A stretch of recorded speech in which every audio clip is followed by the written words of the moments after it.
का जो मेरा व्लॉग है वो ये है कि जनाब ये एक बड़ा पूछे जाने वाला ये सवाल है कि सर अगर हम लोग विजिट वीज़ा पे अगर यूरोप में आते हैं, अगर साइलम ना करें तो फिर क्या करें? सर हमारे डॉक्यूमेंट कैसे बनेंगे? सर अगर आप साइलम नहीं, आपको साइलम नहीं करना चाहिए। अगर आप विजिट वीज़े की बात कर रहे हैं, मैं आज की डेट की बात कर सकता हूं, कल का मुझे नहीं पता, 28 जुलाई 2026 की आज की बात कर रहा हूं। अगर आप वैलिड विजिट वीज़ा पे यूरोप के किसी मुल्क में भी आते हैं तो सर आज की डेट में आपके पास एक ऑप्शन तो जो है वो पुर्तगाल का है। आप वैलिड विजिट वीजे के ऊपर जिस वक्त आप पुर्तगाल में इंटर हो जाते हैं तो सर आप आर्टिकल 92 के लिए आप अप्लाई कर सकते हैं। आर्टिकल 92 के तहत आपको 8 महीने के अंदर अंदर पुर्तगाल के आपको डॉक्यूमेंट मिल जाते हैं। आपको जनाब 8 महीने के बाद आपको जनाब पुर्तगाल के डॉक्यूमेंट मिल जाएंगे। पुर्तगाल में जनाब आपको काम इतना ज्यादा नहीं है, मैं बिल्कुल वाज़ेह बताना चाहता हूँ। और पुर्तगाल के जिस वक्त आपको डॉक्यूमेंट मिलेंगे ये भी एक मैं वाज़ेह बताना चाहता हूँ, पुर्तगाल के अंदर ही सिर्फ आप जॉब कर सकते हैं, पुर्तगाल के बाहर नहीं कर सकते। पुर्तगाल के अंदर ही आप काम कर सकते हैं। तो पुर्तगाल में 10 साल के बाद आपको पासपोर्ट मिलेगा, 5 साल के बाद आपको परमानेंट रेजिडेंसी मिलेगी और 10 साल के बाद आपको पुर्तगाल का पासपोर्ट मिलेगा। अगर आपका वीजा वैलिड है तब दूसरा आपके पास ऑप्शन ये है, अगर आपका वीजा वैलिड नहीं है तो फिर क्या करें? अगर आप आउट स्टे हो गए हैं तो फिर आप क्या करें? सर फिर आपके पास सिर्फ एक ही ऑप्शन बच जाता है, आपको सिर्फ स्पेन जाना चाहिए। स्पेन जाके वहां पे आपको 15 मिनट तो करवानी चाहिए। वहां पे आपको जिस मकान में रहते हैं वहां की घर की रजिस्ट्रेशन करवानी चाहिए। घर की रजिस्ट्रेशन करवा के 2 साल तक आपको वहां पे इलीगल रहना पड़ेगा, गैर कानूनी रहना पड़ेगा।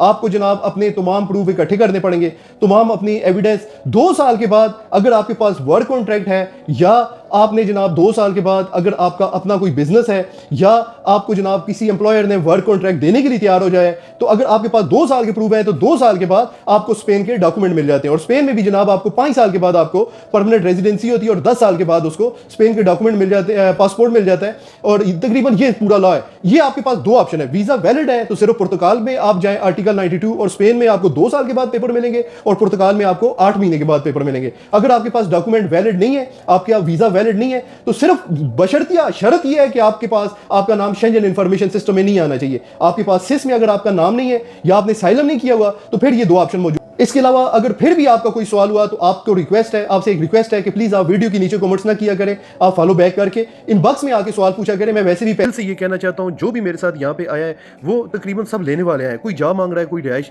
लेकिन देने वाले बहुत कम है। अगर हम सब सिर्फ लेने वाले बन जाए तो आखिर में बांटेंगे क्या? मेरा काम सिर्फ आपका मसला कम्युनिटी के सामने रखना है। मेरे पास कोई जादू की छड़ी नहीं है कि मैं हर मसला फौरन हल कर दूंगा। और याद रखें, जब आप किसी की मदद करते हैं तो मुझ पर एहसान नहीं, आप अपनी कम्युनिटी पर बल्कि अपने ऊपर एहसान कर रहे हैं। क्योंकि अगर आज आप किसी के काम नहीं आएंगे तो कल आपके भी काम शायद कोई भी ना आए। इसलिए अगर आपके पास जॉब या कोई रिहाइश या कोई आसानी पैदा कर सकते हैं तो आपने इग्नोर नहीं करना, आपने इसके ऊपर बढ़ चढ़ कर जनाब उसमें हिस्सा। और ये जनाब फेसबुक का ग्रुप है, अगर जिसके पास टिकटॉक नहीं है वो फेसबुक को ज्वाइन करे। और बाकी अगर कुछ भी ना कर सके, टिकटॉक में कोई भी वीडियो देखें उसको रीपोस्ट करें, शेयर करें, ताकि ये पैगाम आगे जाए।